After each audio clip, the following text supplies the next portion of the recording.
Kita lanjutkan informasi di Newsline. Pemirsa, ada seorang dokter spesialis paru di Nabire, Papua Tengah, Dr. Mawarti Sisanti yang meninggal dunia dengan tidak wajar. Ya, pihak keluarga pun berharap kematian putri mereka diusut tuntas mengingat terdapat kejanggalan di tubuhnya. Bahkan Menteri Kesehatan Budi Gunadi Sadikin akan menemui Kapolri dan Panglima TNI untuk membahas keselamatan tenaga kesehatan atau nakes yang bertugas di Papua.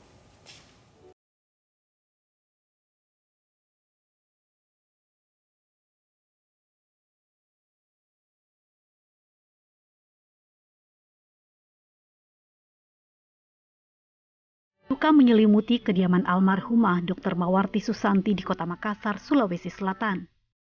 Dokter spesialis paru yang telah 5 tahun lebih mengabdi di Nabire, Papua Tengah ini ditemukan meninggal dunia di rumah dinasnya di Nabire, Kamis pekan lalu dengan sejumlah kejanggalan. Jenazah Dr. Mawarti Susanti dimakamkan Senin sore di tempat pemakaman umum Kristen Panaikang di Kota Makassar, Sulawesi Selatan. Setelah sebelumnya disemayamkan beberapa hari di rumah duka di Jalan Manuruki 2, Kecamatan Tamalate, Kota Makassar. Saat tiba dari Papua, jasad Dr. Mawarti dilakukan autopsi di Rumah Sakit Bayangkara Makassar. Proses autopsi dilakukan sebagai bentuk pengusutan atas sebab kematian dokter spesialis paru ini yang dinilai tidak wajar.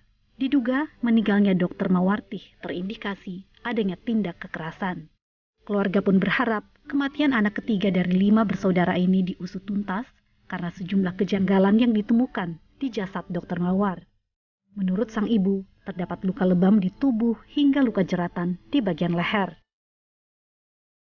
Kiri kanan, memar, leher,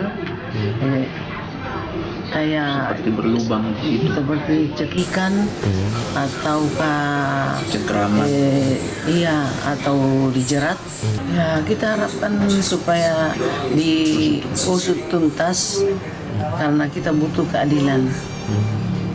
Karena sudah jelas itu nampak bahwa meninggalnya tidak wajar. Menteri Kesehatan Budi Gunadi Sadikin turut berbelasungkawa atas meninggalnya Dr. Mawarti yang merupakan satu-satunya dokter spesialis paru di Kota Nabire, Papua Tengah. Menteri Budi berkunjung ke rumah duka menyampaikan belasungkawa sekaligus memberikan penghargaan atas bakti Mawarti sebagai tenaga medis. Ia juga berjanji akan mengusut tuntas kematian Dr. Mawarti yang merupakan penerima beasiswa dokter spesialis dari Kemenkes pada tahun 2014 lalu yang kemudian memilih mengabdi di Nabire. Ini memberikan inspirasi bagi kita bahwa Dr. Mawar memberikan contoh bagaimana dia berdedikasi untuk melayani kesehatan masyarakat, tapi perlu ditingkatkan keamanannya. Jadi nanti kembali dari sini saya akan ketemu juga dengan Pak Kapolri dan Pak Panglima. Bagaimana layanan kesehatan masyarakat itu tetap harus kita jalankan dengan adil dan merata, dan harus disertai dengan jaminan keamanan yang baik bagi tenaga-tenaga kesehatannya, termasuk juga dokter-dokternya. Menteri Kesehatan berencana akan bertemu dengan Kapolri Jenderal Listio Sigit Prabowo dan Panglima TNI Laksamana Yudo Margono membahas keselamatan tenaga kesehatan. Meninggalnya Dr. Mawarti menjadi pembelajaran bagi pemerintah untuk meningkatkan jaminan keamanan kepada tenaga kesehatan yang bertugas terutama di wilayah terpencil dan tertinggal. Dari Makassar, Sulawesi Selatan, Faisal Wahab, Media Group Network.